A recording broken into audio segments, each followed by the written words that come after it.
something of a reaction to the massacres of the Crusades that we briefly alluded to earlier. It may also, kind of be a social mirror of what was going on in the Christian world to the Franciscan monks who were also developing this kind of inward-looking ascetic community at the same time. But specifically looking at women, we see some of the treatment of women, and there's a lot more to say about this looking at the literature of the Hasidic Ashkenaz movement. But if you look at the representations of women that is reflected in the very few pieces of art that we have from that period, largely illuminated manuscripts, overwhelmingly created by Christian artists for Jewish clients, we see something really unusual, and that is the zoomorphic representation of women. Like, for example, if you look at this machzor, which represents, on the left, you see Moses there wearing the hat that is associated with Jews from the 12th Lateran Council. We're not sure whether Jews actually wore this hat, but it certainly appears in a lot of art, so it's useful for art historians. It may be a way for the artists to label Jews, even though it was like a convention more than a reality. We do know that Jews wore the badge. That was a humiliating article that they railed against, but the hats we're not quite as sure about. So on the left is Moses receiving the Ten Commandments.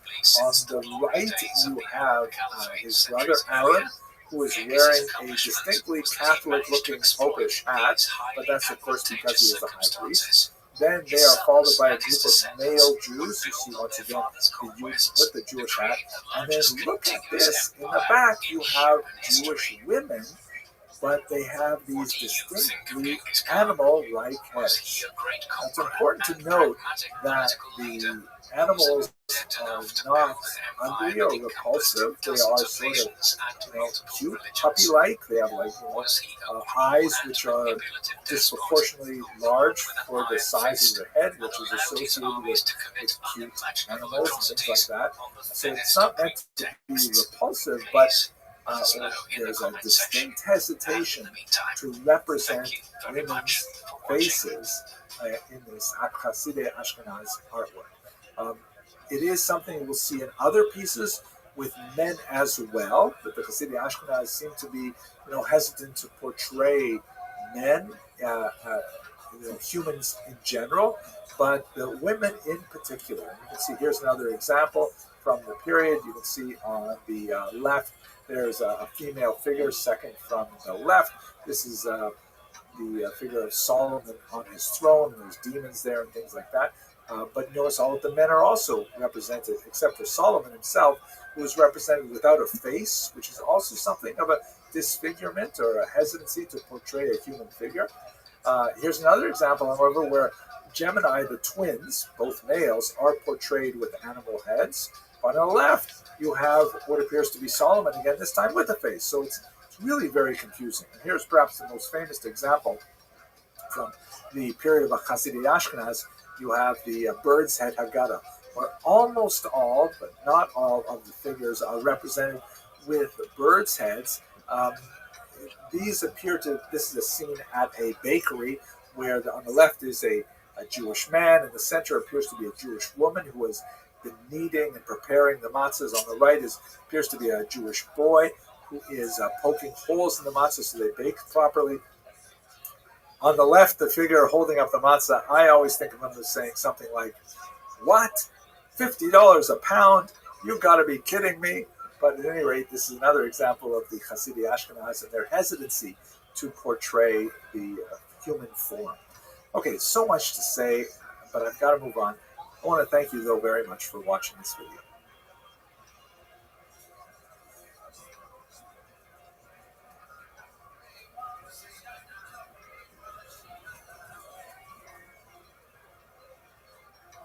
Hello, fellow students of Jewish history.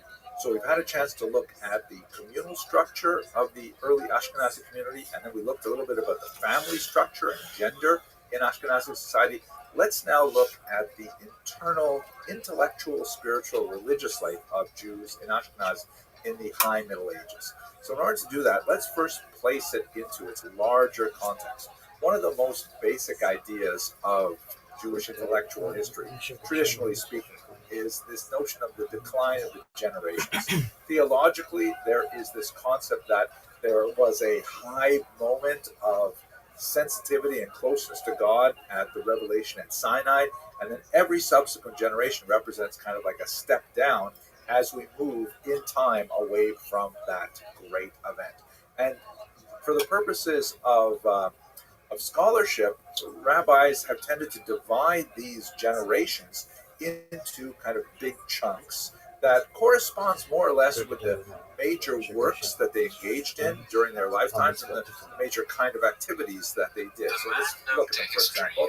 You have a very important generation called the Tanaim, who take basically from about the year 200 before the Common Era to about 200 of the Common Era, and their principal product is a really important compilation of oral law that is based on the oral traditions, go back much further, but is a really important foundation for the Talmud. Then you have, of course, the scholars of the Talmud itself, the so-called Amoraim. The word Tana means like teacher, Mora means like sayer or teacher. And they're active primarily between the years, they're kind of like ballpark numbers, 200 and 500. Not only in the land of Israel, but also in Babylon. You have a couple of other generations afterwards, the Saboraim and Geonim. When I say generation, of course, I mean like as it has been codified. And then you get to our period in Ashkenaz, that's the period of the Rishonim. This term Rishonim means the first ones, and their years are basically from about the year 1000 to about the year 1500. Really important at the end point is when printing becomes a very important technology of information transfer, and there's a lot of fascinating things to say about how that changes, but not for today's lecture. We're going to focus on the earlier part before printing, or we're still in a manuscript culture.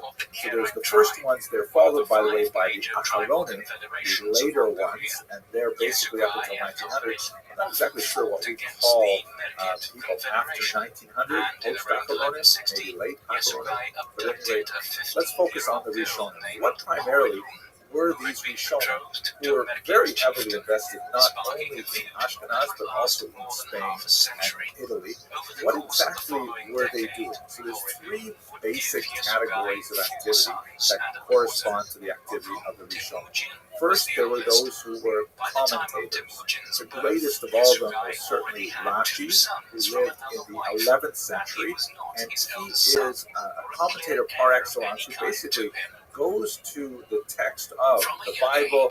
He also wrote a massive commentary on the Talmud, and he tries to sort of help you through it. There are two main things that he does. First is he explains difficult passages in a very beautiful, pithy prose, very, very compact, and it's studied by children, Rashi's commentary, because it is fairly accessible. And secondly, especially in his commentary on the Torah, he integrates the oral Torah with the written Torah, brings in Midrashim, kind of like an anthologizer sort of function, very, very important. Really, you can't go anywhere without Rashi. People say that you need to learn the Torah with two fingers, one in the text of the Torah itself, and one in the commentary of Rashi. That's why he's so important. But there are many other commentators besides Rashi, although he is famous for Pares, first among people of that era. Then you have a very interesting thing that's especially associated with Rishonim, the so-called counters. In Hebrew, Monei HaMitzvot, the counters of the commandments. That's because there is this passage in the Talmud that specifically states that there are 613 commandments encoded in the Torah. And so that number was kind of like, just taken for granted for a long time until the Rishonim came along and started saying, well, hey, we've got a number. Let's make a list. Let's go back and let's count them. And so you have many commentators. One of my favorites is the GUINNESS from Spain, who essentially wrote a very beautiful counting of the mitzvot, which not only describes what the commandment is, a very brief discussion of how one does it, and then finally, very interestingly, why we have this commandment. Because many of the Rishonim shy away from that discussion, because why is not a relevant question. When God says jump, we say how high, right? We don't say why. So that's another discussion, more theology than history. The Chinuch is one of them. Maimonides is a very important one. The Smag, many counters. We go through and compile it. Now you may wonder, why do we have multiple counters? Why wouldn't we have just one counter and then we're done with it? The fact is, because when they actually got around to counting, in the period of the Rishonim, they came up with different counts. Some commentators or some counters say, here's our list, and another counter will say, wait a second, you skipped over 6 that I was including.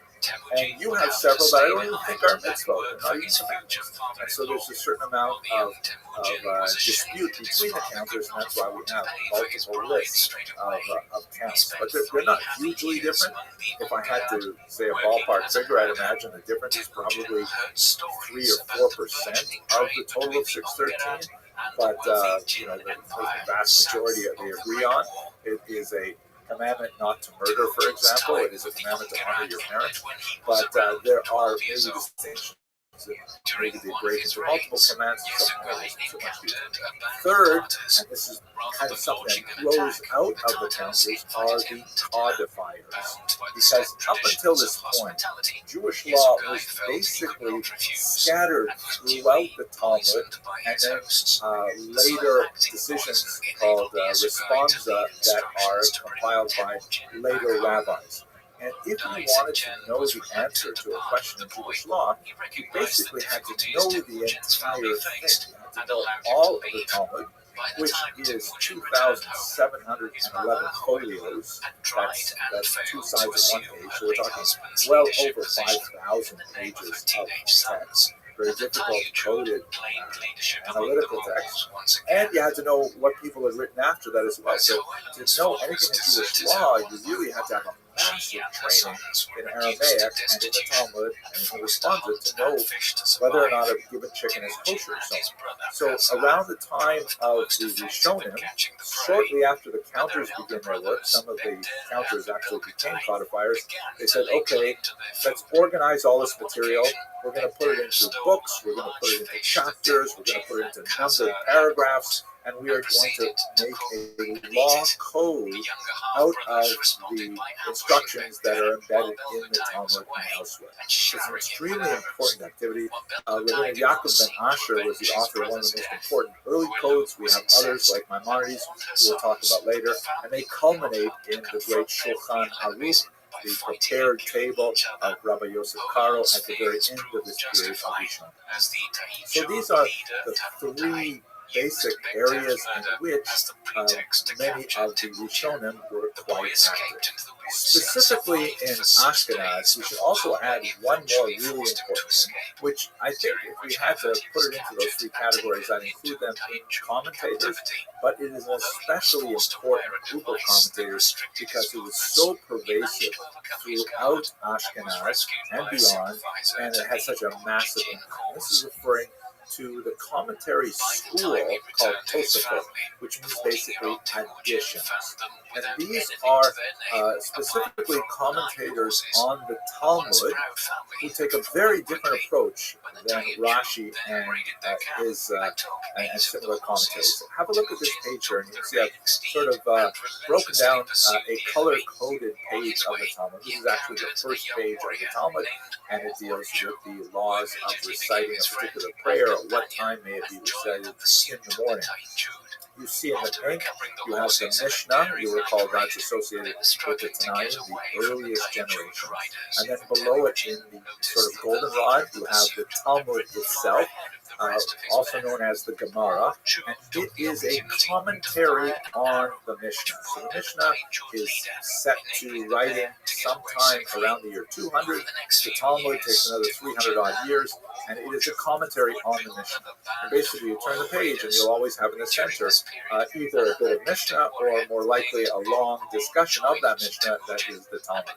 Now, on the inside of the page, towards the binding on the right of this page, you have Rashi's commentary, and you can see, if you look carefully, that there are some bolded letters written in a bolder font.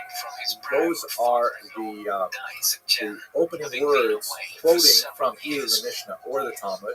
And then in the lighter font, that's Rashi sort of helping you through the text. This is what this means, this is what this means, and so on. That's kind of like the basic commentary.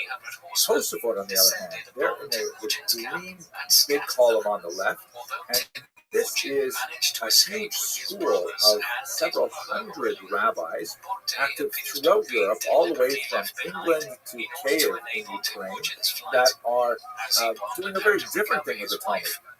Rather than just helping you through the text line by line, they're basically taking an analytical approach. By the way, this includes Rashi's grandchildren, who are some of the most prominent Tosafot, and they're not afraid to disagree with Zaidi either. They will say, Zaidi, we don't understand what Zaidi was saying here, because it appears to be quite the opposite. But what does Tosafot do that's so unusual? Well, basically, they take an analytical approach, where they say, okay, this is what it says over here. This is what Rashi says it means. But if you go 600 pages later in the Talmud, you'll see something that apparently contradicts it. How can this be? How can we have a contradictory passage in the Talmud? And so they will endeavor to try and reconcile them, or discuss that perhaps they're referring to different situations, but basically they take a very holistic, analytical, critical approach that was exceptionally important in advancing the intellectual life of Ashkenazi Jewry, because it took the Talmud from basically a kind of a text that you would read and slowly absorb it to something which was, really subject to searing investigation and held up to a very high standard of analytical rigor, and I think it had a major impact on the Ashkenazi mind in particular. Okay, let's stop here. I want to, in the next video, look at one of my favorite parts of Ashkenaz. That is in the south, the region of Provence, which is far from the Ashkenazic center, but shares a lot of elements with Ashkenaz. Thank you very much for watching. Temujin had the support of most of the Borjigin clan and was attracting many talented followers from humble backgrounds to his cause. These included Jesper. Hello, fellow students of Jewish history. Thank you for coming back and watching more about the fascinating history of the Jews of Ashkenaz. So today I'd like to look at the southern region of Europe, which is really only partially Ashkenazi, because it's kind of like a borderland region, the region of Provence.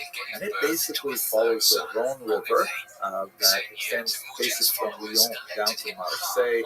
The port is at Arles, and it covers the southern coast of France on the Mediterranean. And this is why it is such a special region, because first of all, there's a certain amount of indigenous Talmudic culture, like we discussed in the previous class, looking at Tosafot in particular.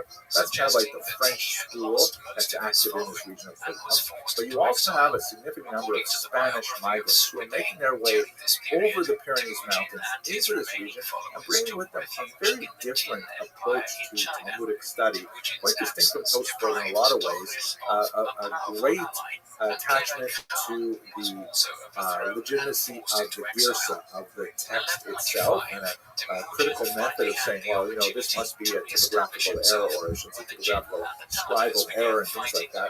And also some rather unusual wisdom from Arabic sources that they're familiar with. Aristotle, for example, comes into the region because of the Arab fascination with Greek culture that, of course, is familiar to the Jews in Spain as well. And then as well, you have Maimonides influencing this region, particularly in the period of Ashkenazi culture, that turns out to be a huge controversy. And so let's look a little bit at what's going on in Provence, and specifically through Maimonides. So Maimonides is one of the greatest rabbis of the medieval period. He was born in Spain, but as a very young man, he and his family had to flee because they went through an unusual period of Islamic revivalism that was much more intolerant of Jews than previous generations had been. So he made his way across the coast of North Africa. He ended up settling finally in Egypt, and he was pretty much set on being a Talmudic scholar, although he had also studied in university in Tunis and elsewhere, so he had significant medical knowledge. However, his older brother David died in a shipwreck, losing all of the family wealth and leaving Maimonides and his mother alone. So Maimonides had to say, okay, well, that's it, I've got to go into some kind of business. So he turned to his mind to medicine, where he ended up becoming an extremely successful physician. He was actually the chief pediatrician of the harem and very much involved in the world of Cairo. He lived in nearby Fustat, and he's a fascinating individual. He is paradigmatic in the sense that he represents one of the greatest figures of Spanish Jewish culture, being both fantastic as a scholar in Judaism and being very active in his chosen field of activity, in this case medicine. That's something that happens quite a bit with the Spanish Jewish figures, not so much with other cultures, but at the same time it was quite exceptional, and he was not afraid to disagree with lots of other rabbis, which sometimes got him in difficulty, as we shall see in a moment. So what kind of things did Maimonides write? He wrote several types of works. First of all, he wrote in his youth a very valuable commentary on the Mishnah, which we discussed a couple times ago. He also wrote significantly in Arabic lots of medical writings, which are still valuable and studied today. He wrote many letters to far-flung Jewish communities, giving them instruction, because early on he was recognized as really the leader of the Arabic-speaking Jewish world. And then he wrote a very fascinating philosophical text called the Guide for the Perplexed. I'm going to go into a little bit more detail about that in a second. But what's especially fascinating for our purposes is he wrote a massive work called the Mishnah Torah. We follow the lecture we just had a couple of episodes ago. We talked about the codifiers. So he was an early counter and a codifier. He counted all the mitzvot in his Sefer HaMitzvot, the Book of the Commandments, and then he codified all of them on a much larger scale than most other codifiers in this huge book called the Mishnah Torah, massive compendium. And this became a huge hit. He wrote it in Hebrew, a fairly accessible Hebrew, unlike his Guide to the Perplexed, which was written in Judeo-Arabic and very philosophical in nature. The Mishnah Torah is really written at about middle school level, so it's quite widely studied to this day. Now, the controversy that erupted around him comes out of Provence. Once the Ibn Tibbon family settles in Provence, they start translating lots of Judeo-Arabic literature into Hebrew and making it available to French Jewish scholars, because the French Jewish scholars are not able to read Arabic. And a lot of it is like so valuable, like the great Musar work, the great ethical work, Phobos of the Babos, and they also translate Maimonides' Guide to the Perplexed. And that gets them in a lot of trouble, because there are a lot of French scholars who look at this and say, oh my gosh, what is this tremendous respect we have for Aristotle? Aristotle is not even Jewish. How can we rely on this pagan Greek author and so on? And they criticize Maimonides for being overly reliant on Greek wisdom. Secondly, they're really quite upset because he wrote this huge book and it has no footnotes. So in other words, there are all these controversies in the Talmud. This rabbi says this rabbi says the opposite, and Maimonides simply rules who he thinks is correct. And he has a system for deciding that, but he doesn't provide the background to the discussion. So people in Provence accused Maimonides of being arrogant, whereas Maimonides' defense was he wanted to make this as accessible and as transparent as possible for regular readers who don't necessarily want to dive into all of the back and forth and minutiae. He wanted to make it much simpler for them, and he was certainly not expressing arrogance, although he did have a very grand scheme for the Mishnah Torah. So what ended up happening in 1232 is that somehow the Dominican friars got a hold of Maimonides' book. It's quite possible that they were denounced to the Christian group by Jews in Provence, and then they were burned at Montpellier. An incredible thing, burning the books of Maimonides. 10 years later, of course, the church would find that burning Jewish books is actually a positive thing, and there would be a much larger impact burning of wagon loads of Talmud, precious manuscript versions of Talmud in the year 1242. But this was all around Maimonides' works, which were now beginning to circulate in Provence at the time.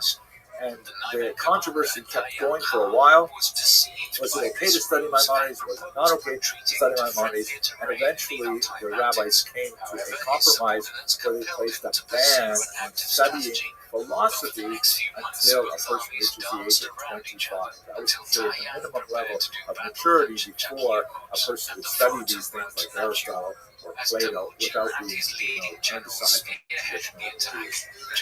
So that's basically the controversy that swirled around Maimonides in Provence. Thank you very much for watching. Despite this, the Naiman army resisted bravely, but Temujin's initial charge caught them off guard, and the Mongols gradually surrounded their valiant enemies as they retreated up the slopes of Mount Nachu.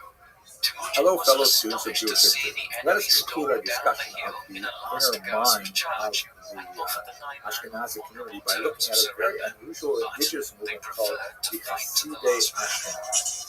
They are a movement of thinkers in the 12th and 13th centuries who are especially associated with a kind of reaction to the Crusades. They tend to be far more strict and ascetic than many other groups, but they left a lasting impact on the Ashkenazi community, even though the movement itself tended to peter out, especially with the expulsions that would occur in the 14th century. So basically, we have to look at the Crusades to understand the Hasidei Ashkenaz. The Crusades were a movement that was initiated by Pope Urban II, you see his image here, that said that we have to come to the assistance of our Byzantine church neighbors, and allow Christian pilgrims to gain access to the holy sites which were controlled by the Muslims. The patriarchs had complained that this was not happening, and so Pope Urban II took advantage really of a unique economic moment in Northern Europe to proclaim these great sort of like military parades to Jerusalem called the Crusades after the word cross. And they turned out to be a massive initial success. You can see in this map here, there were several crusades that went along several different routes. And in fact, they were at least initially successful in driving out the Muslims from Jerusalem, and they established some footholds in Israel. Although they were later ejected by the Muslim reaction, there was nevertheless a lot of archaeological remains as they built various castles in Israel. Now, why that is especially important for us in terms of Ashkenaz is because a lot of the Crusaders were not regular soldiers. They were like, ragtag bands led by people like Peter the Hermit, who said, essentially, why should we schlep all the way to Jerusalem? I think they did use the word schlep. Why should we drag ourselves all the way to Jerusalem to fight non-believers, infidels? We have infidels right here in the Rhineland. And so rather than, focusing their energies on making their way all the way down to Jerusalem, they attacked the Jewish communities like Speyer, Florence, and Mainz in the summer of 1996.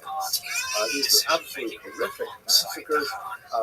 There's a lot to say about exactly how they unfolded. I've spoken about them in a previous lecture, so I'm not going to go into great detail here.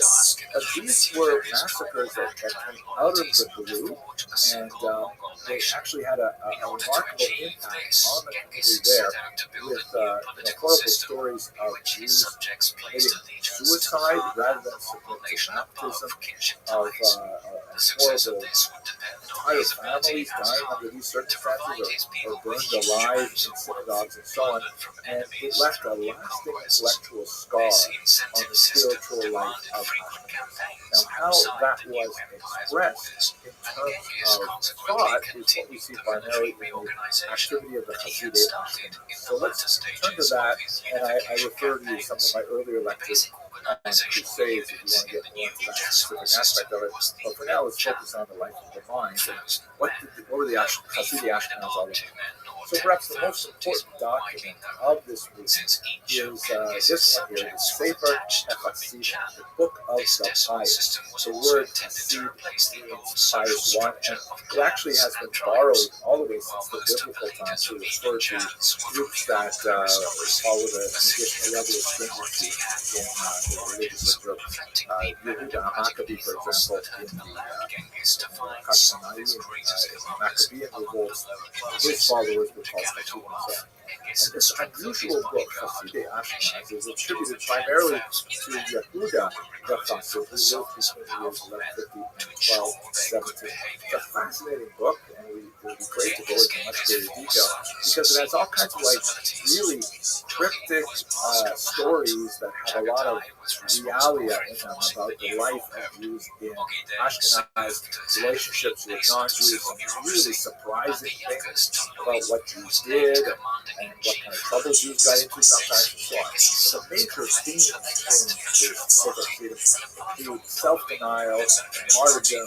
It really was part of the zeitgeist of that era, the spirit of the time, where a lot of Christians were also thinking in this way about the need to self-flagellate, the need to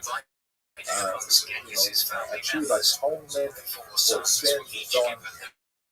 And the Hasidei Ashkenaz would practice some unusual things, like, for example, atonement rituals after death, before burial. Like a person would say in his will, I would like for my coffin to be dragged through the street so that the humiliation atones for my sins in this world, that I can be buried and spend less time in Gehenna. These kinds of things. So it's very much associated with this period of time. And its movement was short-lived, but nevertheless the ideas endured. We did look in a previous lecture on women at some of the iconomic representations of the Sefer Hasidim, or the movement of Hasidei Ashkenaz in illuminated manuscripts, and you get a little bit of a sense of what's going on. Okay, with that I think we'll conclude. We'll move on to another topic in the next lecture, but thank you very much for watching.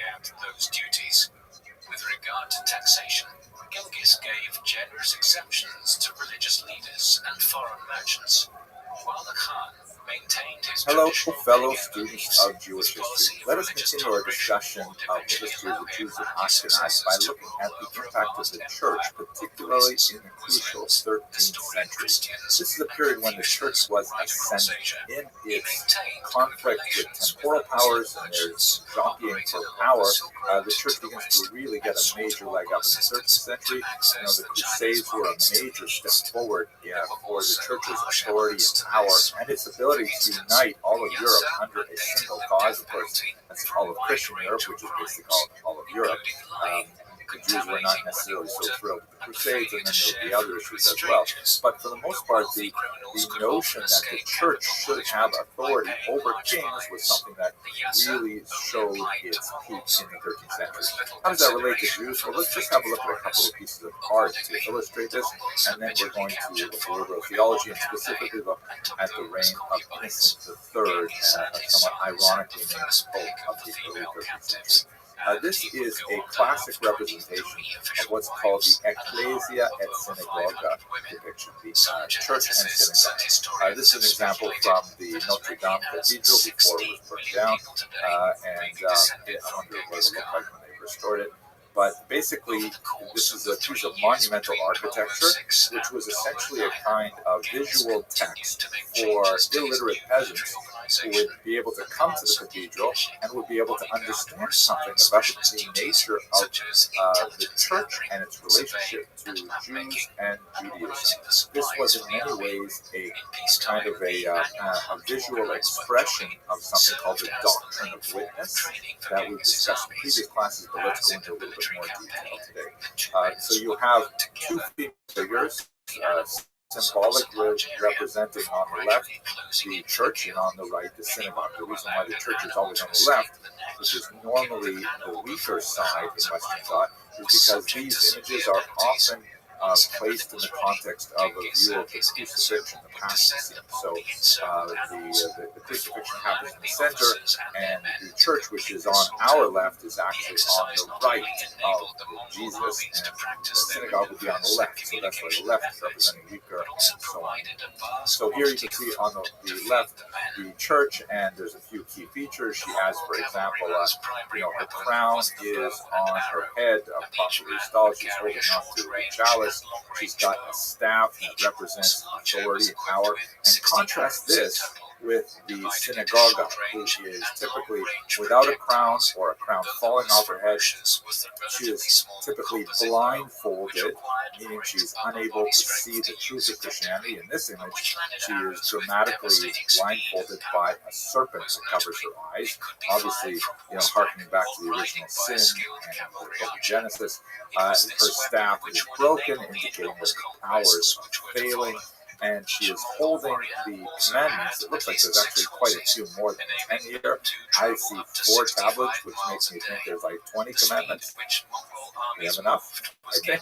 But she's holding them in a very weak way, indicating that she's not even holding onto her own religion well. It's going to fall out of her hands. And there are literally hundreds of examples of this ecclesia at synagoga in medieval art. You see a lot of it in the 13th century onwards, when the church is especially strong and is broadcasting this message to say, in general, that the church is favored. The Jews, who you might have heard of them as the chosen people, forget that stuff. They are no longer chosen. It is the church that is ascendant and demands your loyalty. Here's another example, a very powerful one from Spain. Here's one that shows a very beautiful, clear-eyed, visionary woman on the left representing the church, and on the right, haggard old crone, once again blindfolded with claw-like hands holding onto the tablet. It's meant to be one of appeal for the church and disdain for the synagogue. And here is one that is from Strasbourg, that is one of the most famous. Sometimes these are called the Strasbourg Sisters. And it's interesting because the church is shown here kind of like looking daggers at her sister. And I think it's a rather unappealing kind of image. Like you don't like her; she's very judgy, so to speak. And synagoga is a much more graceful kind of form. She is in an attitude and a posture of decline. She's literally falling away from the rock, which indicates the collapse, decline of Judaism. All these things, I think, give a very consistent message. Here's one that's just shocking in nature. This is a stained glass window from Berben, Germany. Here you can see the full crucifixion scene, and on our left you see the church sitting on a tetramorph with a four-headed animal, which is kind of like evocative of the book of Ezekiel, and a hand descends from heaven and places a throne on her head. The synagogue, on the other hand, is riding a donkey or a mule, a sterile animal, holding onto a ram's horn, which is on the one hand, a reference to the binding of Isaac, but in this context is viewed as a sign of the carnal nature of the Jews being trapped in the whole cycle of sacrifices and blood and things like that. It's meant as a criticism, and the usual symbols like the blindfold and the broken staff and the crown knocked off the head. But I think what's most dramatic is there Whereas the church gets a hand descending from heaven and placing a crown on the head of the church. The synagogue gets a sword driven through the top of the skull, which is pretty nasty and hard to mistake the intention. So these images are really a medieval expression of doctrines that were developed hundreds of years earlier, starting perhaps with Justin Martyr, shown in this image as Justin the philosopher, who was in the 2nd century, and he has some dialogues with a rabbi named Trypho, not the Tarfon that is mentioned in Pirkei Avos. And there you see some of the basic themes of a carnal Israel, Christians as the true Israel, as the Jews are not the Jews, the Christians are now the Jews, that why don't the Jews convert to Christianity? Well, they're obdurate, they refuse, they're stubborn, and so on. We see it also in St. John Chrysostom of Antioch, in the 4th century, who was one of the pioneers of the Adversus Judaeos tradition, that is the idea of using sermons to specifically attack the Jews and to kind of defend Christianity, especially for a lot of new Christians who are not exactly sure what is Christianity all about. I mean, as you're trying to adopt a new religion, how do you do this religion? And if there's any awareness of the connection between Christianity and Judaism, so people say, well, you know what, the Jews rest on Sabbath, I kind of like the way they do it, I'm going to do that too. And Chrysostom in particular railed against these kind of practices, but it's interesting that from his complaints, you get a sense of what must have been happening in Antioch in the 4th century, that apparently Christians were going to Jewish synagogues, they were participating in Jewish Yom Tov, they were even engaging in prayer with them. They were eating, the holiday foods and things like that. And this was like, Chrysostom really wanted to put a stop to it and separate them. But what I think is most important to understand, even though we can talk about the conflicts between the church and the synagogue, what's really crucial is that St. Augustine of Hippo, who was a rough contemporary with St. John Chrysostom, had a very different kind of view of the place of Jews in an increasingly Christianized Europe. Specifically, he viewed the fact that God had a relationship with the Jews as a sort of like foundation for Christianity. He refers to Judaism as the desk of Christianity, right? You put your papers and you write upon the desk. So the Judaism is sort of like the foundation. And in fact, he validated the continuing observance of the Torah by the Jews as a positive sign indicating their faithfulness and so on. Now, he did certainly believe that they were wrong for not adopting Christianity, but he said that it would be very wrong for Christians to somehow kill the Jews. Not only is this a clear violation of thou shalt not murder, among other things, but it also represents a stumbling block before the ultimate justification of the truth of Christianity.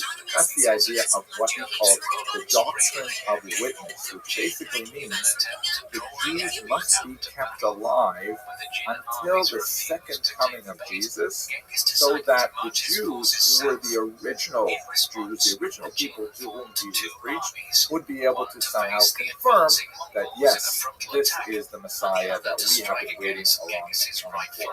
Now, if there were no Jews around to do that, Christians would never, ever really know for sure if that was true. I've talked about this in many other classes, so I don't want to go into more detail here. But it's kind of like, if you think of it like, here, I'm an iPhone user. I like my iPhone a lot. And I use it all the time, and I've been an iPhone user for many, many years. If someone were to give me a Samsung, and I were to say, wow, this is so much better than my iPhone and never going back, that would be a huge win for Samsung. But if, on the other hand, I was already a Samsung user, and then you gave me a new Samsung, I would say, okay, yeah, this is definitely an improvement. I don't really know what it means. The only way I know is if I was originally an iPhone user and then I switched, then I could validate the Samsung process. So that's essentially how St. Augustine envisioned this doctrine of witness. But there was a big downside to it, and we see this very clearly in the 13th century. The downside is that the whole system only works if the Jews are in a slightly degraded state, meaning if the Jews are successful and profitable and prosperous and happy and all kinds of things like that, then their constant presence while Christians wait for the second coming is corrosive to Christian faith. And people will say, well, wait a second, why do we do it? Like, why aren't we eating, meat during Lent? I mean, the Jews are eating meat and they look pretty happy, So all kinds of things like that. It only works. The whole doctrine of witness only works if the Jews are socioeconomically on a lower status, and that Christians see that, they're being continually punished for their obduracy, for their refusal to accept Christianity, and then when the Messiah comes, then they'll be able to confirm his sentence. Now, this is actually not so bad in many ways. As one of my teachers, Professor Alan Davies at the University of Toronto, said, in many ways, the church preserved the Jews for 1,500 years because this allowed them a space in Augustinian doctrine to exist in Europe as a minority. It made it difficult for them to excel, and anti-Semitic legislation held them back as a result, but they were allowed to exist, and in fact it was considered a crime to harm them beyond that ill-defined boundary. This brings us up to the 13th century, and we'll conclude with a discussion of Innocent III. He reigned from the years 1198 to 1216. He represents in many ways the high point of medieval church power. One of the ways in which he expressed his power was through the Fourth Lateran Council that met in 1215, that issued a whole slew of anti-Jewish regulations, because he felt that the Augustinian doctrine of witness had kind of like ignored the prosperity of the Jews, and he felt that the Jews had to be put back in their place, and he introduced all kinds of negative anti-Jewish legislation in the church, perhaps the most significant of which was the imposition of the Jewish badge, in order to prevent the communication of Jews with non-Jews and the development of a civic society in which they are all relatively equal. He said Christians have to always be aware that Jews are separate, and he demanded that they wear some kind of indication of their separateness on their clothing. In some places, this was a round badge called a ruel, that was a sort of a reference to the coin that Judas received for betraying Jesus. The name Judas and the name Jews sound very similar. It's easy to kind of associate them in that way. But in other places, different symbols were used. Sometimes it was in the shape of tablets of the law, sometimes in the shape of kind of like a drawing of a pig on it. And there's a significant amount of debate over the possibility of the use of a Jewish hat. We know for sure that the Jews in medieval art were depicted with these strange sort of triangular hats, but it's not clear if this was simply a convention of art and artists as a way of labeling people as Jewish, or whether it was actually something that Jews were required to wear. But anyway, this is the period of Innocent III, and it relates very much to the next subject we're going to discuss, which is unfortunately the advance of very significant Jew hatred. Thank you very much for watching. As his comrades, Bukhari also sought to consolidate Mongol control by acting magnanimously towards his defeated foes, and he had methodically subdued much of northern China. He died in 1223. Hello, fellow students of Jewish history. It would be totally inappropriate for us to discuss the history of medieval Ashkenaz without looking at the subject of medieval anti-Semitism, or the more appropriate term for this period, medieval Jews. Let me just take a couple of moments to talk about anti-Semitism in general, and then we're going to focus in on the medieval period and the unusual forms that anti-Semitism took at that time. I think one of the most fascinating things I've ever learned about the history of anti-Semitism, which is something that has pretty much occupied my mind since I first personally encountered it as a 14-year-old kid. And that is his quote from Jean-Paul Sartre, who immediately after the war, published this very important small book called Reflexions sur la question juive, Reflections on the Jewish Question. He wrote, si le juif n'existait pas, l'antisémite l'inventerait. If the Jew did not exist, the anti-Semite wouldn't exist. And I think at its foundation, this is one of the most important things to know about anti-Semitism, is that it's not about the Jews, it's about the anti-Semites. The Jewish problem is not a problem of the Jews, it's a problem of the anti-Semites who are trying to use the Jews to explain the challenges they have in their personal lives, in their society, and so on. That's why you see anti-Semitism quite often associated with misogyny, because many anti-Semites, male anti-Semites in particular, are also upset with women for whatever reasons there are. And you also see that anti-Semitism tends to be especially strong when there is social flux, when there is rapid technological change or social change or political change, as we see unfortunately in our own time as well. So anti-Semitism basically does not have to make sense, except in the mind of the anti-Semite. And it's a fascinating psychological phenomenon in that, people can invent these massive, bizarre sort of QAnon conspiracy theories that, even though they are patently absurd, they'll nevertheless hold on to them because it supports really basic things that they hope are true. So the term anti-Semitism, by the way, is a modern term. It was coined by this man, Wilhelm Marr, in a book that he published in 1880, and he wanted to find a polite term as an alternative to the more vulgar German term Jew hatred, Judenhass, or Judenfeind. And so he borrowed a term from linguistics of the late 19th century that was beginning to group families of languages together, and he said, I'm not anti-Jew, I'm anti-Semite. I am against the Semitic peoples, which also includes the Arabs and so on, but it's not really concerned about the Arabs. It was just kind of like a veneer to try and hide the ugliness of Jew hatred. So that's where this term actually comes from. But one of the most fascinating things about this anti-Semitism is that it actually describes many different types of hatred. That one of the most powerful aspects of anti-Semitism is its ability to adapt to very, very different societies and cultures and historical considerations. Many scholars believe there are 4 distinct periods of anti-Semitism. Let's go through the first 2 very quickly, and we're going to focus on the medieval period. So classical xenophobia is the first stage. This is basically when the Jews are hated, distrusted because they are different.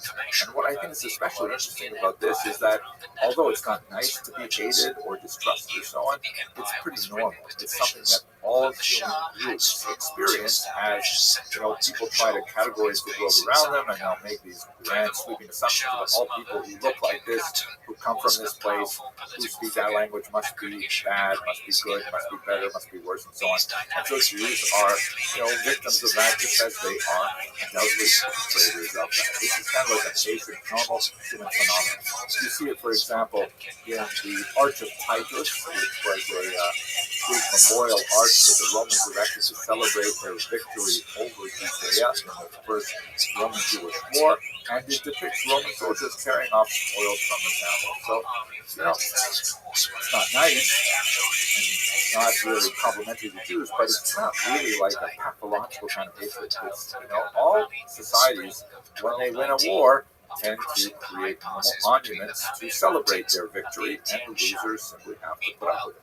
So that's what we basically see in the Greek and Roman period. There's a lot of distrust of the Jews observing the Sabbath, of not eating pork, of requiring circumcision, things like that. Then you get to the medieval period, which we looked at in the last video in a little more detail. This is where it's really more of a debate between churchmen and rabbis. It's kind of a theological debate. It has real-world significance. It will actually, translate into violence, particularly when we get into the 13th century and onward. But it's basically Christianity is better than Judaism, and these are the reasons why, and Judaism pushing back. And, that's really what we see in the early medieval period of Christian Jewish anti-Judaism. Probably the best term to use. But then we get to the period that really gets weird, and that's really what affected the Jews of Ashkenaz in particular. This is the period of medieval anti-Semitism, where some absolutely bizarre beliefs that have no basis neither in reality nor even in religious texts for these bizarre behaviors that people attribute to Jews. Most notoriously is the blood libel, which is one of the most hated and feared charges that were labeled at the Jews from the 12th century on. This was the absurd argument that Jews somehow needed to consume the blood of Christian children for one of various purposes. So I'm going to come back to that in a second. I just want to take us to the modern period, and then let's go back to the medieval and focus on that a little longer. I just want to mention that the fourth period of anti-Semitism, which is the period that we still exist in today, in the early 21st century, is called modern anti-Semitism. This is a period where we can use the word anti-Semitism because that's really what it was invented for in the 1880s by Wilhelm Bach, and it has the characteristics of two basic things. The first is an idea of racism, which is a fairly new concept in Western thought, the idea that people can be divided not only by language and by religion and color, but specifically by an ill-defined sense of race, and that the Aryan races, which are associated with Northern Europe, lighter skinned and so on, are superior, and darker races associated with Africa and so on are inferior, and the Jews have a unique role as a kind of parasite race that live off the healthy societies around them. Tie that together with another very modern element, and that is the notion of conspiracy. That the Jews are locked in a world conspiracy to somehow dominate the globe, and it's definitely a sinister conspiracy. And you can see that, for example, in some Nazi propaganda, and you see it also in modern propaganda with things like Jews are accused of making 9/11 or making the COVID crisis. Either they make the term or they make the vaccine. It doesn't really matter as long as it fits the mind of anti-Semitism. So that's really what we are in today in modern system. Let us return now to the medieval period, which is associated with the period of Ashkenaz. Two really crucial aspects of it. The first is the notion of the blood libel. This originates first in Norwich in the 11th century, 1144, and like many of these blood libels, there's typically, it begins with the discovery of a body of a child that is, sadly, horribly murdered and abused. Now, this is something that occurs in our times as well. This is something that happens in all societies. Unfortunately, there are some people who are predators who attack children, God forbid,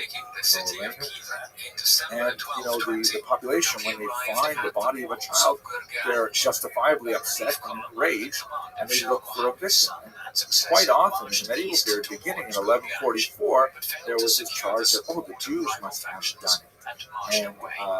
And typically what happens next is there will be like a popular anger against the Jews. There may be a pogrom, there may be a judicial affair, some kind of trial that results in the punishment of Jews without evidence and so on.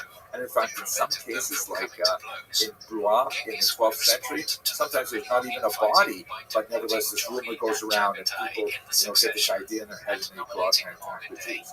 But it proved to be an extremely sticky concept, to use the modern market term. It was a term that people latched onto, people really thought about the blood libel and believed it. As you can see in this remarkable map from the Encyclopedia Judaica, the remarkable spread of this strange notion, which maybe we'd call like an urban legend. It went all through Europe from that 12th century initiation, and it exists right up through the 19th century, and there are a few cases of it even in the early 20th century. Absolutely terrifying example of the spread of this noxious idea. Simon of Trent is perhaps the most well known. This is an illustration from the Weltchronic, which has been colorized. Bizarre, but you can see that the child is a 15th century example. The child is held in cruciform position, and he's undergoing some symbolic wounding that's meant to kind of mock the crucifixion of Jesus. He's being circumcised because, after all, Jesus was circumcised, and the blood is being collected there by Jews. They're all labeled with the ruel, the round badge, and what are they going to do with the blood? There's all kinds of stories about this. The thought was that the Jews had a particular stench called the Foito Judaeus. They used the maid's blood to get rid of it. There was this idea that Jewish men menstruated and they needed to replace their iron loss by drinking Christian blood. There was especially the association with Passover and the belief that the blood had to be mixed into matzah, into the unleavened bread, and so on.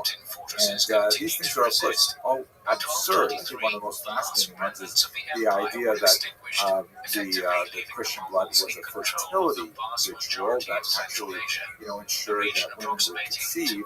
And some scholars even point out examples where Christians would come to Jews and say, "Listen, we're having trouble having a family, and could you sell us some of your Christian blood?" Absolute crazy. But nevertheless, it is important to note that the higher levels of the church were consistently against this blood law. You have, the Jews would run to the popes and say, "Hey, this is crazy. We're being persecuted for these crazy ideas." And the popes would issue proclamations and bulls and things like that to say, "It's not true, the Jews don't do it," with very few exceptions. Simon of Trent happens to be one of them, where he was actually, as you can see in this image here, he reached the stage of Beatus Simon Martyr, the sanctified Simon Martyr, which was actually along the path of sainthood, a remarkable kind of progressive ideas. There was this the upper church, really tried to defend the Jews here, but it was something that bubbled up from the lower elements of society, including the lower clergy, who were often illiterate. They couldn't even read the proclamations if they wanted to, and they tended to push this idea along. And it was an ongoing scourge of the Jewish community, so much so that if you look in the laws of Passover in the Code of Jewish Law, you'll see a 16th century comment by the Rabbi, Rabbi Moshe Solis, who says, "Hey, listen, if you live in a place where the blood libel is possible, then on Passover, even though red wine is generally preferable, don't drink red wine. Use white wine, so there'll be less temptation for people to think that maybe, God forbid, you're drinking Christian blood." Nevertheless, the idea of the Jews attacking Christian children and then killing them for blood is something which is still widespread throughout most of the medieval period, even though it has no basis in reality whatsoever. Related to the blood libel is another rather bizarre charge called post-desecration, which actually had a little more enthusiasm from the church because it ironically reinforced the transubstantiation debate that was related to something that was called the Eucharist controversy of the 14th century. And this is basically the idea that Jews, if they can, God forbid, steal a Christian child through abuse in this nature because of their vicarious desire to reenact the passion, then in fact what they would do is they would seize the communion wafers that are consumed during Catholic ritual, and they would torture those wafers instead. Here's an example from Passau, Germany. You can see it's kind of like this whole broadsheet sort of tells a story in a comic book form. So you can see on the left, there is a Christian accomplice who's usually involved in these stories, both the blood libel and the post-desecration. And he's gone into the church and he is scooping the communion wafers into his bag. And then the second panel, he's selling them to the Jews. You can see the ruel there that clearly identifies them as Jewish. The Jews take them back to their synagogue. And then in the last panel, they torture the wafers by stabbing them, and blood drips from them. You can see in the background an attempt on the artist to reproduce the Hebrew lettering of the Ten Commandments. Then, going to the second register here, a Christian police officer essentially says, hey, what's going on in there? And the Jews attempt to get rid of the wafers. They throw them into the oven, and miracles happen, like the figure of a small child appears in the flames, and doves fly out, and they're caught by waiting angels. But the next, all of that part is kind of like ridiculous and doesn't happen, but the next part, unfortunately, does happen. Angry villagers come in, they seize the Jews, they behead them, they torture them, they take them off for further punishment, including in the third panel here, the Christian accomplice, and then the synagogue is rededicated as a church. These kinds of things, the post-desecration was also quite prevalent in Europe. It takes a little bit longer because it borrows from the ritual murder charge, and you begin to really only see it from the 13th century and onward, but it also spreads in many Catholic regions. One ongoing question I have is, why was it not popular in France, as you can see from this map here, but nevertheless very popular in East Central and Eastern Europe as well as in Spain? One last reflection before we leave this very difficult topic, which is an unfortunate aspect of the experience of the Jews in medieval Ashkenaz, and that is to note that, you know, my father, Oliver Shalom, would say, blessed memory, plus ça change, plus c'est la même chose. Even in the 21st century, you have prominent people who continue to push some of these crazy ideas. This is a work by the Italian artist Giovanni Gasparo that is a modern, hyper-realistic representation of the story of Simon of Trent that we saw in earlier images, and as you can see, it's such a gross representation of anti-Semitic depictions here. You can see the picture in its fullness on his website. There's like these angels that are crying and above when you see this horrible thing happening. Here's these awful Jews that are represented with really actually modern faces, like, you know, modern Hasidic style peyote, forelocks, and so on, and horrible elements of torture and so on. So hard to understand why people are seized with this hatred even today. But unfortunately, that is part of the Jewish condition. Okay, sorry to take you through this difficult period. I have lots more happy things to discuss once we get past the explosion. Oh, and the black book. Thank you very much. In 1258, the Mongol Empire would eventually extend nearly to the Mediterranean Sea here before the expansion ended.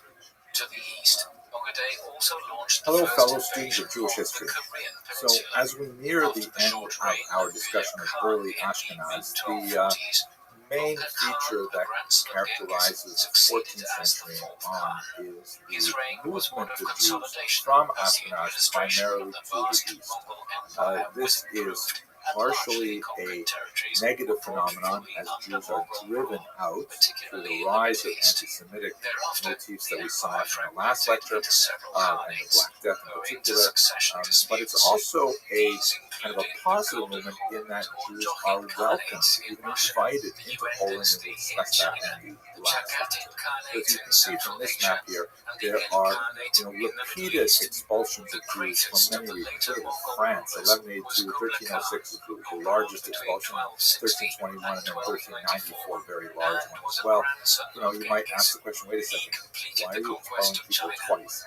Once you expel them once, obviously what happens is they are invited back because their role in the economy is so crucial that they are actually invited back, sometimes on a limited basis, sometimes on a larger basis, because the economy simply cannot move without having the flow of credit that Jews are largely responsible for.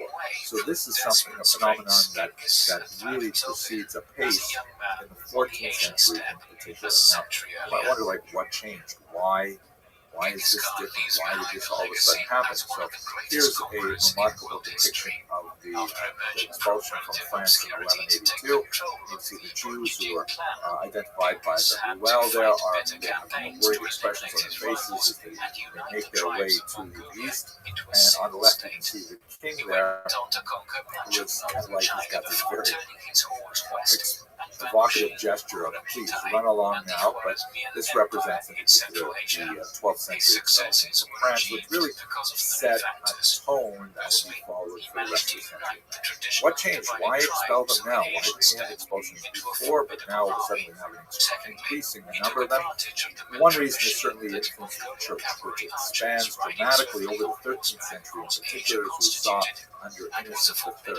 Secondly, one of the ways of dealing with the debt load, particularly if it is the nobles who are borrowing money from the Jews, is simply to get rid of those whom they owe the money to. We see this happening, for example, in England's expulsions of Jews and so on. It represents a one-time payout, because all of a sudden that debt is discharged. But on the other hand, you have no more income as a result of taxes generated by the Jews who are involved in money lending on lower parts of society. And third, you have the popular hostility that is accelerated by the spread of ideas like blood libel and ROTHSCHILD. So these kinds of things are coming together and increasing the pressure and the attractiveness to nobles who are indebted to Jews to simply get rid of them. We also see a kind of a larger phenomenon that's especially clear in the major expulsion of Jews from Spain in the 15th century, of this kind of like drive for purity, this drive for, to use the phrase used in Spain, the purity of the blood. Like we should have a homogeneous society. We should not tolerate pockets of minorities of people who believe differently than we do. It's a very frightening kind of idea that will not only affect Jews, but will affect dissident Christians as well. The idea that Europe has to occupy a kind of monolithic peak of having no other faith other than this one particular faith, it's something that we see building in thought in the Middle Ages. Now, this is accelerated, this phenomenon is accelerated by the Black Death, which was a horrific plague, the bubonic plague, that ravaged Europe in the middle of the 14th century and took decades before it abated. You see it here, for example, in this terrifying retrospective by Peter Brugge the Elder that's titled The Triumph of Death. And, what a horrific kind of image. If you zoom in here a little bit, you see that there are skeletons that are carting away, corpses and finding individuals who are still alive here and there, picking them up, cleaning them up. They're dying in all kinds of horrible ways. And here, this terrifying image, it seems almost very modern, that there's this coffin that's open on one end, and this army of skeletons, army of death, are herding people into the coffin, whereas you can see on either side of the coffin there are other armies of the dead that are preventing people from escaping. A horrific kind of depiction of the terror that must have been experienced by Europeans, as like in some places a third to almost a half of their populations were killed by it. And we see this also expressed in more anti-Semitism, in the sense that people were looking for, who do you blame for this death? And you have all kinds of interesting Christian movements, self-flagellants, for example, who were walking around literally whipping themselves, thinking that God wanted their atonement through pain, and that would take away the Black Death and so on. But of course, it's always very easy to blame the Jews. So here's an interesting example of one of the legends that was very prominent at the time. This is from also a 16th century representation, and it's in English, so it's especially valuable for us. This is a depiction on the left of a Jew, and this is printed, around the time of Shakespeare. There have been no Jews in England since they were expelled in 1290, so doesn't even know what a Jew would dress like, but so he's sort of given him this kind of turban-like outfit, which is not historically accurate at all. And what he's done is, as this particular English depiction will describe, he's made a pact with lepers to collect some of their diseased skin that's been shed through their Hansen's disease. And then he has gone to the aquifers of Europe and has dumped this poison mixed with other things, as we shall see, into the well. And that poisoned the drinking water, which of course that had nothing to do with the bubonic plague. It was spread by a particular kind of bacillus that was on a flea, that was on a rat, that spread throughout Europe. But at any rate, as he dumps it into the water, then spitting up out of the well comes this demon that urinates back into the water, and that creates the poison. And of course, part of the basis of the concoction that would create this poison is the blood of a Christian child. As you can see on the cross, there is a Christian child. Now, let's look at the next page here, where we can actually read some of this here. It's quite fascinating. If you look at the top line, we can read it together here, and you can see the shoulder note says, a great infection throughout all Europe by reason the water in their wells was poisoned. So in the top line it says, they allied themselves and in concert with the diverse lepers, by whose succors and means they made an ointment. Kind of strange spelling, but the 16th century. With a confection of the blood of man's brine, composed with certain venomous herbs, wrapped within a little linen cloth, tying a stone to the same to make it sink to the bottom. They nightly cast in the said infection into all the fountains and wells of the Christians, whereupon this corruption engendered such dangerous diseases in all Europe that there died well nigh the third person throughout the same. Roughly 1/3 of the population dying. So this is, you can imagine if you're living in the middle of the 14th century and these horrible deaths are happening all around you, and you look for someone to blame, and you hear a legend like this, in the medieval mind, there's a certain amount of credibility that is associated with such an absurd statement, especially if you build on top of the blood libel and the post-execution charges. And in fact, what we see frequently throughout the period are collections of Jews, as in this one in Strasbourg, for example, and their public burning in seeking vengeance for the death of the Black Death. It's horrible, horrible period. This is when you have an accelerated movement of Jews away from Western Europe and towards Eastern Europe. That will be the final chapter of this particular series on the early Ashkenaz. It's actually a positive chapter, but for now I want to say thank you very much for listening. Which would become his favorite pastimes as an adult. While Temujin was close to his siblings, his closest childhood friend was a boy from the Jadara clan named Jamuka. And the two Hello, fellow students of Jewish history. So we've come to the end of this particular series of classes on early Ashkenaz. And the last couple of classes have been really fun because we're looking at bloodline, post-desecration, Black Death, expulsions, yikes. But thankfully, it ends on an up note because although Jews are being driven from their homes in Western Europe, Eastern Europe is turning out to be a haven for Jews. In fact, Poland, which is later united with Lithuania in a natural commonwealth that stretches from the Baltic to the Black Seas, will actually be like this beautiful new home for Jews for several hundred years.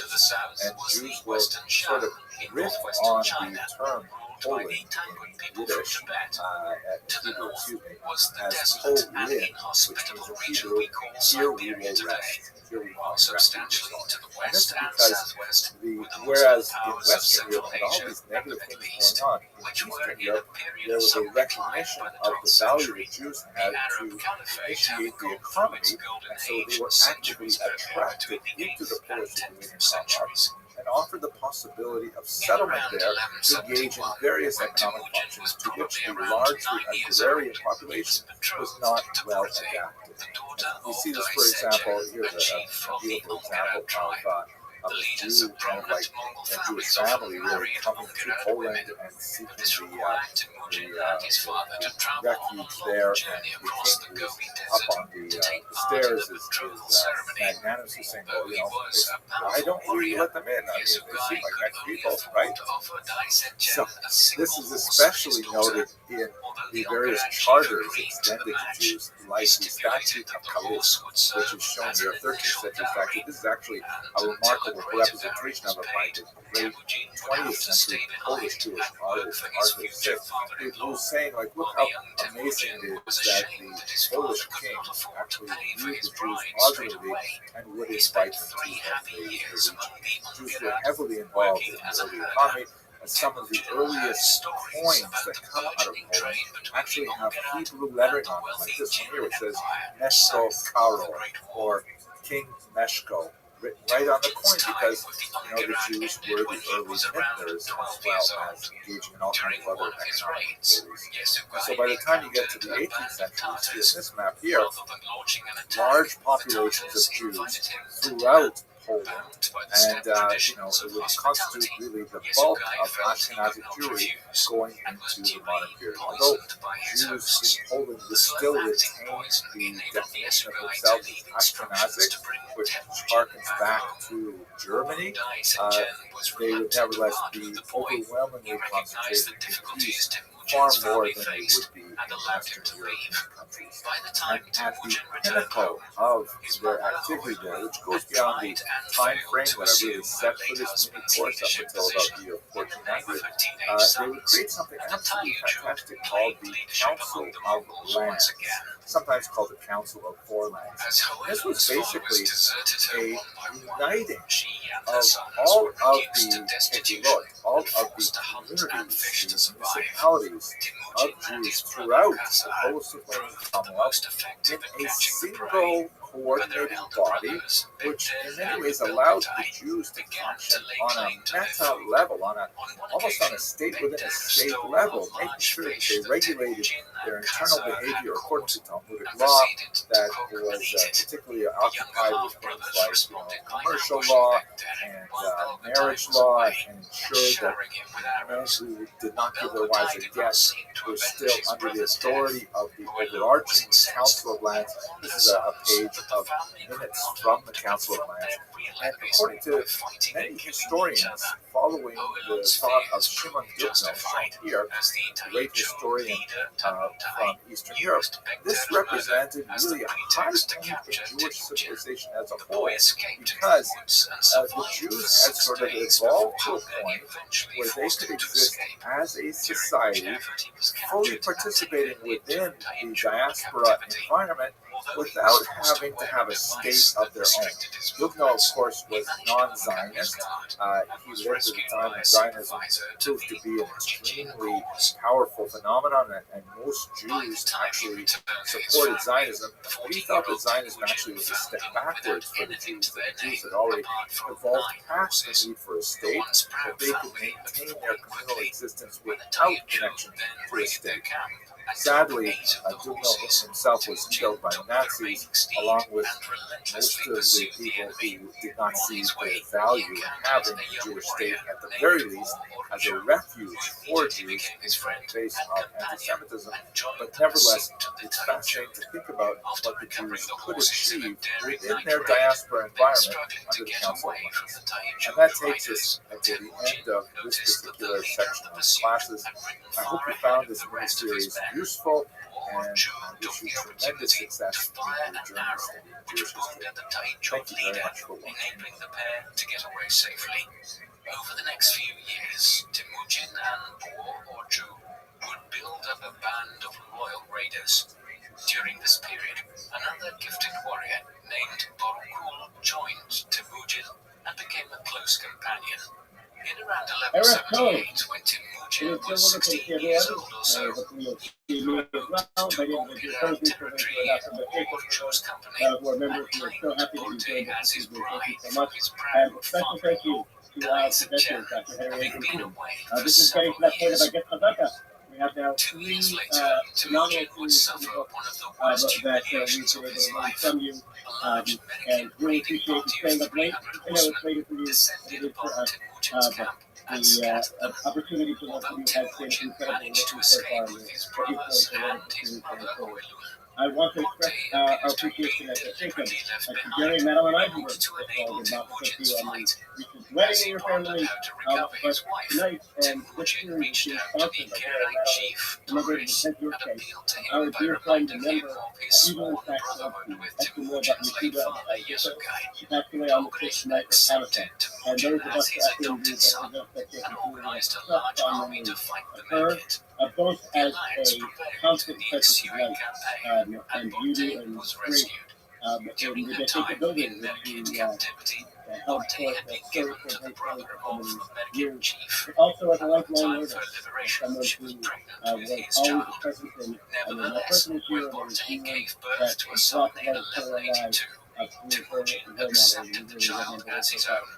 We also honored the upcoming bar mitzvah of the grandson of Jerry Madeline, Aaron Yisrael Eisenberg, and that's coming up Shabbat Hanukkah, or sort of later this month, and especially so with the fact that this is partially Jewish off of this brand new heretofore unused great media that has been made over the last number of years, to be able to spread Torah and learn Torah for the tremendous sources. Really look across the globe here for our community.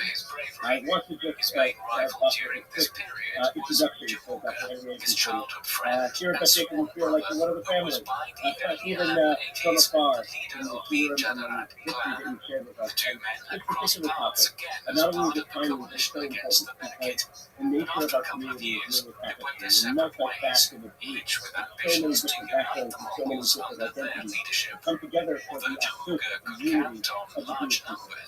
Understanding where we come from, understanding the foundation upon which we have built as that multifaceted community. And we couldn't be more pleased and appreciative that we have the chance to be able to learn from Dr. Abramson about the nature of that multifaceted community. With that, I again appreciate the late night for you, and just express appreciation for Dr. Jacob for the chance to be able to link together like we do. Thank you very much for that kind introduction, Rabbi Posey. I'm really grateful that I recorded it because this will give me an opportunity to play it for my mother later this month, especially getting out the front. And this has been a really tough last couple of weeks, I have to say. There's been a lot of news about the Jews in the internet, the public discourse, and not always in a positive way. In fact, I noted that yesterday the phrase "the Jews" is actually the top trending item on Twitter. And that just can't be a good thing. And a lot of it has to do, of course, with the topic that we're discussing today, and how various celebrities and figures have made some news out of that. Our original topic, which we discussed many months ago, Rabbi Posey and I, was we were going to look at the topic was Jews of exotic communities. That was kind of like an innocent title, so that thinking that we go to different parts of the globe and look at communities that were perhaps less Ashkenazic, meaning like less conforming to the expectations and standards of Ashkenazic society, which happens to be for the last 200 years or so the dominant Jewish community, but by no means the only Jewish community. And then as the political and social environment began to change over the last few weeks, we decided to shift this a little bit. And we're going to look specifically at the core issue that seems to be affecting so many people in a negative way in recent weeks, and that's the issue of color. I'm going to avoid the term race because I feel that it's not a helpful term. It has very little scientific merit. There's remarkably little difference between the races other than what we perceive on an exterior level. But we do perceive differences in skin color, and unfortunately, we translate that often into some negative attitudes that are quite harmful. And I'd like to look at the issue of Jews of color, the history, the long and really important history of multiple communities of Jews of color. Today, we're going to start with the dominant society, actually, and we're going to look at the fact that Ashkenazi Jews have a color, and it happens to be, in our society, a fairly valuable color. It's white eligible, at least it has been since about the 1940s, and hopefully we'll explore exactly what that means over the course of this lecture. But it is by no means the only color, and it is probably not the original color. As one of my colleagues at the university, a very inspirational Jew of color that I interviewed to get some sense of, like, what is your experience like? How should I go into this talk? She said to me, "You're going to have a very hard time explaining to Ashkenazim that Jews weren't necessarily always Ashkenazim. They weren't always necessarily white." And that's the material that we're going to look at today. And then the plan is that we are going to obviously touch on the issue of Jews of color in contrast to Ashkenazim today. But next week we're going to focus on the Jews of Africa in particular, and the week after that, in the final lecture, we're going to look at the Jews of Asia. All fascinating, very old communities with remarkable histories, and I hope that you'll enjoy it. So why don't we start with the first question: why is this even relevant? And the point is to a passage in the remarkable itinerary of Benjamin of Tudela. This is a 12th century traveler who, as you can see from this map here, started out in northern Spain, the city of Tudela, made his way over the top of the Mediterranean to Provence, and then down through Italy, all the way through the major cities of the eastern Mediterranean, and a lot of time in Israel. And we're not exactly sure of his itinerary, but he may even have rounded the entire Arabian Peninsula. And everywhere he went, he recorded details of what he saw. Specifically, he's interested in the Jewish community, so he talks about how big the Jewish community is in these places. He talks about, the famous personalities who lived there. He describes some fascinating people in Provence, for example, and great translators, Ibn Tibbon, and when he goes through these, he talks about the false Messiah, David Alroy, and some amazing stories that for a long time he was the only source. But he also says a lot about local trade and ethnography, and in fact in many places he is the only source we have for all kinds of information worldwide. He was a remarkable traveler. It's the kind of journey that really only a Jew could take at this time, because he was able to travel in the post-Crusade era through Christian and Muslim lands, relatively unmolested, and it is an absolutely remarkable document. It was valued as soon as it came out, and it was translated into multiple European languages. Unfortunately, the earliest versions of the manuscripts we have are somewhat corrupted. They were probably edited by various handlers for things that were important to them at that time, but nevertheless it remains an absolutely remarkable source. Now, in the context of his travels, he has something to say about the Malabar coast of India. That's on the lower west side of India. And it is probably someplace he never visited. He speaks about a lot of places that he didn't visit, places that he heard about from other people when he came to neighboring areas. So it does not appear that he actually saw this himself, but nevertheless, this is what he reports. I'll read Hebrew and then I'll translate. So speaking about that region, so ביניהם וכל עיר המקומות, מונה יהודים בפרט מיליון. In those areas, there are about 100 Jews living there. וכל אנשי הארץ שחורים. Everybody who lives there is black. שחורים. והיהודים, okay. And the Jews too. והם יהודים טובים, בעלי מצוות וביניהם תורת משה and they perform commandments, and they have the Torah of Moses and the prophets, the Dabar Muat and Talmud Halacha, and they also have something of the Talmud and of the Halacha. So here it is in English. Basically, he's talking about reported speech about a place he probably didn't visit, but he heard it. Isn't that fascinating? Everybody there is black, usually traveling in more heterogeneous zones, or maybe he's not traveling too heavily in African zones. And he says, and you know what, the Jews are black there too.